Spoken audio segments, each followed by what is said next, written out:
I'm Margaret Schmidt in the Department of Geography in the Faculty of Environment at Simon Fraser University. I carry out research and teach in the area of soil science. The research that I am currently involved in is digital soil mapping, which is also called predictive soil mapping.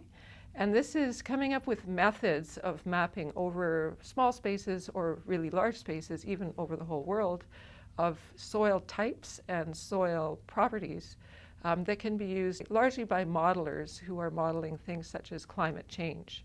So with climate change, we need to know where, for example, carbon is over the world, where we have large amounts of carbon coming out of the ground into the atmosphere, and where we have carbon going into the soil. Another use of this area of research is in producing information with regards to water holding capacity and soil moisture over larger areas.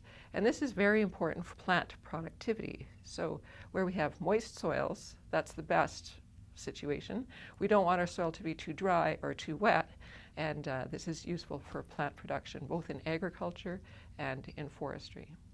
A major area of research that I'm involved in is management impacts on soils and rehabilitation of soil that is degraded. So if a soil becomes degraded, how do we rehabilitate that soil and make it productive again? So I've looked at various management practices such as clear cutting impacts on soils, heavy equipment compaction of soils, and how we can rehabilitate those compacted soils. And then one other very broad area, which is tree species impacts on soils. So for example, bigleaf maple is a species that can improve soils and make it more productive, so that when you plant Douglas fir on those sites, you have a better quality soil, and the Douglas fir perhaps might grow better. So we've looked at these comparisons of tree species to see how they impact soils and site productivity.